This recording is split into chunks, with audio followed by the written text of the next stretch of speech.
Zell Boy Army. Hope you guys' weekend league's going well. If it's not, I'm here for you. I've got a spicy video here today dedicated to helping you guys get better at the game. It's a follow-on from the 5 mistakes gold players make type of video. It's 5 mistakes silver players made. I have lots of silver players messaging me, commenting on the video saying, what about us? Have you got tips that are a bit more basic that are going to help us guys get better at the game? This video is going to be jam-packed full of them, dedicated to helping you guys improve. Lots of FIFA fundamentals in this video. Stick around to the end of the video. There's going to be lots of useful tips that are going to help take your game to the next level. And even if you hit gold, there might be some stuff in here that you might not have thought about, might not have realised, because some of the mistakes that silver players make consistently, gold players still do this. So this video is going to help you guys improve. If you're looking to improve at FIFA and you're new to the channel, please subscribe. Every single day at 7 PM, this channel is dedicated to putting videos out for you from tactics, player advice, gameplay tips and tutorials that are going to help you get better at FIFA. Appreciate you tuning in. Let's get into the video.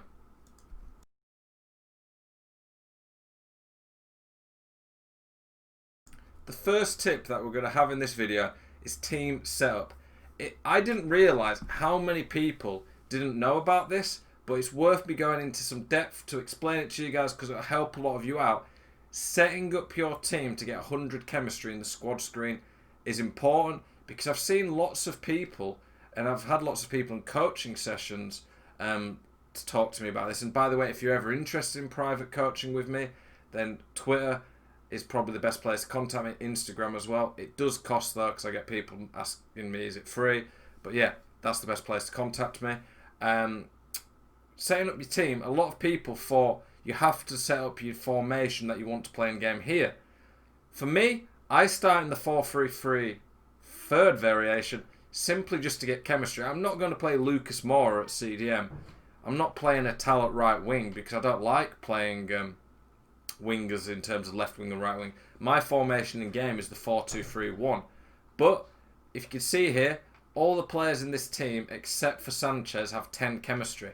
I can't get Sanchez on 10 chemistry because of the links, but nearly everyone in this team gets really good chemistry because of the links that they get here. Simply put, the formation and the way I put my players in positions here is literally just to get chemistry. When I press LT or L2 on PlayStation and go to custom tactics, this is my balanced. So you can see I don't do anything with my balance because I don't use the balanced tactic in game. You can see there it's in the 4-3-3. Here, this is where the players are currently. If I change Awa to striker in my custom tactics on the balanced, you can see what happens. Look there. Ben Yedder's now swapped. So don't change your balanced tactic in the custom tactics bit. Change your team here to get chemistry, and then what you do is you change the game plan. So you press LT or L2 to do that, and then you set up your proper tactic in one of these. I have a bunch of different tactics which I've talked about in recent videos. I start in the defensive. You can see here I pick the formation 4-2-3-1, and this is where I put my players in their proper positions. So Ben Yedder then goes back up front. Lucas Moura is now a lamb, Atal's a cam, Son's a ram, and in game I will press left twice on the directional arrows on my Xbox controller and it will change to the defensive tactic. Same with like the 4-4-2. You can see there. I can change to my ultra attacking tactic there. It means you don't have to pause the game just to change the tactic, and you already get full chemistry right from the start. So whereas a lot of people don't realise that, it's important because ultimately when you are setting up your team, I've seen lots of people not have full chemistry at this bit because they start in the 4-2-3-1 and they've even played someone like Son, a left winger at left attacking mid, just completely off chem. Whereas you can start in the 4-3-3. This bit here, again to reiterate, is only for chemistry. I don't play this. I change in game to one of these tactics, and then from there I use these. The balanced tactic, most people don't actually use it to play. It's just to get chemistry and change in game. So setting up your team properly to get the best chemistry it can be is huge because it will help your players perform better, but then you know from this that it might also help you moving forward, be able to get better options and fit more players into your team. Now you know this is how chemistry works, and then in game you can swap to another formation. Team setup is important, and it's an issue I see a lot of people have. Lots of people play players off chemistry when they don't need to.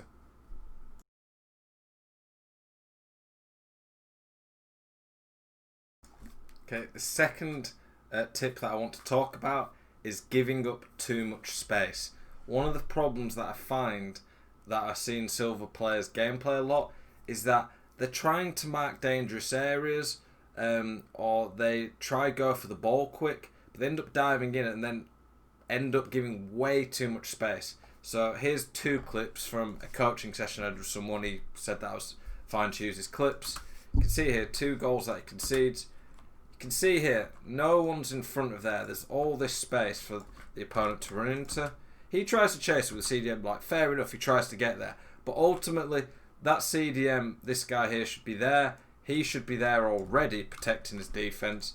And then there, this guy here, Parejo as well, who's pretty slow, is never ever going to catch Rodrigo. Rodrigo's already past him. So here, this is where a gold player would be switching to one of these to try to step in to make a tackle. He doesn't switch to one of the centre-backs, and the AI is just going to give Rodrigo too much space. He doesn't switch quick enough, and from there you can see still not switched. So part of giving up too much space is also not switching quick enough. In the box, I recommend switching with the LB or L1, depending on what console you're on, and then it's a pretty easy finish for Rodrigo. If we watch it back here, I would have right stick switched earlier in the attack to one of these guys, but once he gets here, this is where you need to press LB. It switches to the defender with that indicator above him. Step in. Here again, now this is like desperate times, like Rodrigo's getting into a very good goal scoring position, so you have to step in, but he still doesn't. PK needs to step in there, doesn't switch, and it's just too much space. Once people get to the edge of the box, you have to step in and do something. Once people get around this area here, that's where they get into a really good position to shoot. If you give up too much space, you're going to give an easy goal away. A lot of silver players that I coach and work with and watch, they end up just giving up too much space and give cheap goals away that they shouldn't, because the switching wasn't on point, they didn't get there quick enough. I'm not talking about the middle of the pitch, I'm on about around the box. Like, a lot of gold players struggle with giving up too much space around the middle of the pitch, but gold and elite players tend to switch quickly around the box with the L1 or the LB and close people down. So switching quickly, closing people down, not giving them free shots in the box is a big way that silver player could go from silver to gold.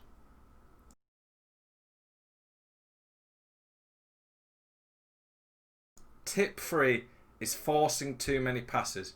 I find one of the big mistakes silver players tend to make, and they make it pretty consistently, is that they just give the ball away too much. One of the holy grails of FIFA is pass accuracy. Pass accuracy leads to more possession, leads to more chances, leads to giving the ball away less so that your opponent has less chances. It's really vital. But a lot of silver players that I do coaching with, they give the ball away so cheaply by just forcing passes that aren't there. So let's watch some gameplay. If you look back at this here, this pass is never on. In reality, the best pass here will just be to turn there, pass to Parejo, who's in lots of space. The pass there, that guy there is controlling Messi. He's going to just step in and intercept it every time. So it's just a very simple pass in the middle of the pitch. Like, there's no reason to ever lose the ball there. We're going to keep watching. We'll keep watching every time that the player that I was coaching has the ball. Let's watch some of his passing.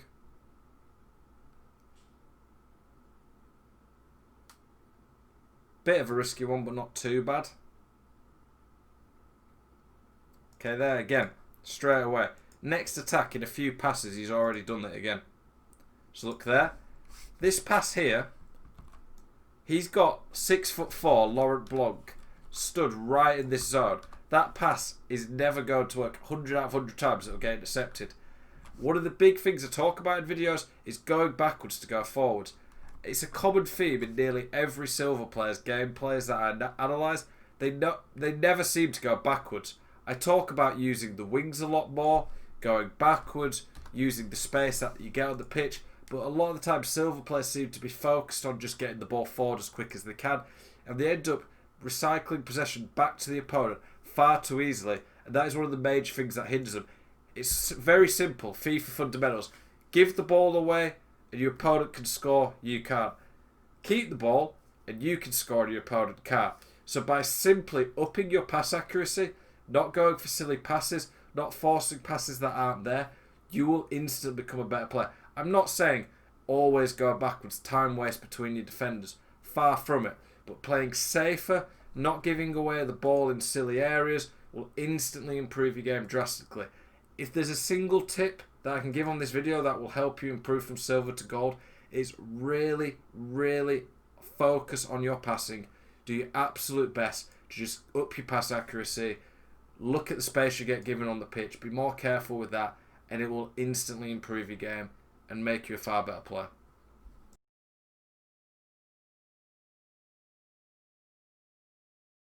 Tip 4 is about shot selection.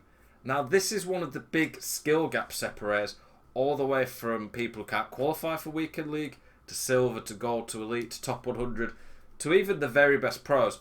I've hit 10, 30 and O's this year, but I know one of the things that separates me from being one of the top pros is that I'm not always clinical. Whereas if you look at some of the best pros in the game, people like Tex, Megabit, Razek, Dasari, Damie, Nicholas, people like this, they're very consistent, and if you give them a chance, they will nearly always score. Shot selection is key on FIFA, and so many people make lots of chances but don't score because they hit the wrong shot, and then they complain afterwards that they got rigged. Let's look at this here. Find a shot here. So he gets into a really good position. Here, what I would be doing when that guy's gone all the way over there, I would take a touch there. Munane's got 5-star weak foot, and I would either finesse it into the corner, or if I could maybe get there, power shot it. I think Munane has the outside, the foot shot trait. Power shot it there with about 2.5 to 3 bars of power. But the silver player here, he shoots from there, which for one, it's not the worst shot. It's not the worst position to shoot from. But if he shot maybe from like there and got a better angle, he probably scores. But shooting from there instantly decreases the chance. Plus, there was a pretty good chance that this would get blocked. So if we watch the shot, have a look here. You can see there, it goes straight down the keeper. If you shoot from there, there's a decent chance of that happening. If you shoot from there, I'd say it's probably twice as likely not to go down the middle of the net. Shooting in the box is one that a lot of people shoot from bad angles. They don't take the extra touch. But one of the big things that I've noticed as well from silver players when I've done coaching with them, they take a lot of shots from this area of the pitch. Like anywhere past outside the box really, it's going to be pretty inconsistent. But I've seen a lot of silver players who, as soon as they see any sort of sight on goal, they shoot from like 30 to 35 yards out sometimes. On this game, the only shots that are going to be consistent are near post power shots or far post finesse, and even them, they're not the most consistent. And taking the extra touch to set yourself, give yourself a good position, will make a big difference. Let's find another clip with an example of this. Part of good shot selection isn't just the literal shot itself, obviously that's the key part, but it also involves quick decision making around the box, looking at the other options you have, reading what your opponent's going to do. So here, what should have been a really good chance and probably a goal ends up getting ruined. There, Munayin and Rodrigo are already in a position where they're past the midfield. There's no way from here that the midfield are going to track them back. If you look from here, Munayin's going to run there. If I was Rodrigo, I would drag back there, go there, and probably shoot there, hoping the opponent doesn't read it. Because you've got the advantage here, you've got 2 great runs, and you're in a position where the opponent, if he switches to this guy, he doesn't know which way to mark. But the silver player here ends up going the wrong way, because he ends up just going the same way Munayin was going anyway, and ends up hitting a poor shot. he's facing that way. So shot selection is about how far you shoot out from. If you're shooting on a strong foot or a weak foot, obviously 5-star weak foot eliminates that, which is one of the reasons I recommend 5-star weak foot so much. The angle you're shooting at, are you off balance, are you getting pushed, all of these things. And literally as soon as he's shooting from there, that alone is going to make it a bad shot. He's shooting from quite far out. Like, you could probably shoot facing that way from here, but shooting from the edge of the box, it's not going to work. And then from here as well, he's literally shooting straight at a defender. There, the better option would have been to drag back, go that way a bit quicker, but ultimately he messes up a really good chance because he just doesn't make the right shot selection or the right decisions around the box in general.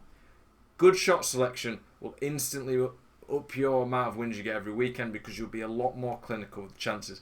I would recommend watching the shooting tutorial videos that I've done. I've done lots of videos on that are going to make you take your chances a lot better.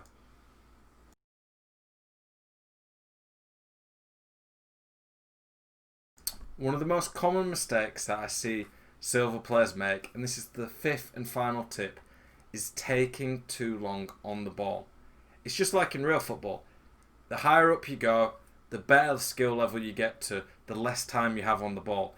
If you want to move to gold, gold players are going to press you more, they're going to give you less time on the ball, you're going to have to be quicker. If you want to get to elite, then elite players, you don't get much time on the ball at all. Then at a pro level, you have to be really, really quick on the ball in this game. It's not as big an issue at silver level, but if you want to progress from silver to gold, taking too much time on the ball is going to hold you back drastically. And it's not always that you have to be stupidly quick thinking, but just taking so long on the ball, it just slows your attacks down, allows your opponent to get their defense into shape, and often ruins some good opportunities that you get. Let's look at a clip here. We're just going to watch a bit in general and see some of the gameplay. Here, Parejo there should have been going up there. This guy here, the right back, has all that space. We'll look at it a bit clearer. All that space without a black shirt.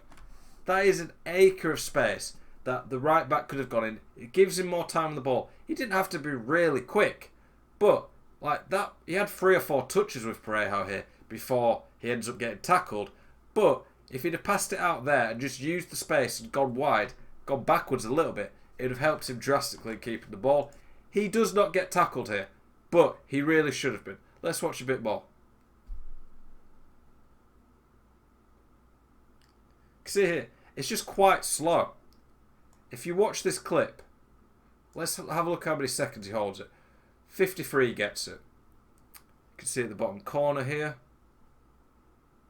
He held the ball for nearly 7 seconds, and in that time, the opponent has got 1, 2, 3, 4, 5, 6 men back, and he's only got 3 men back.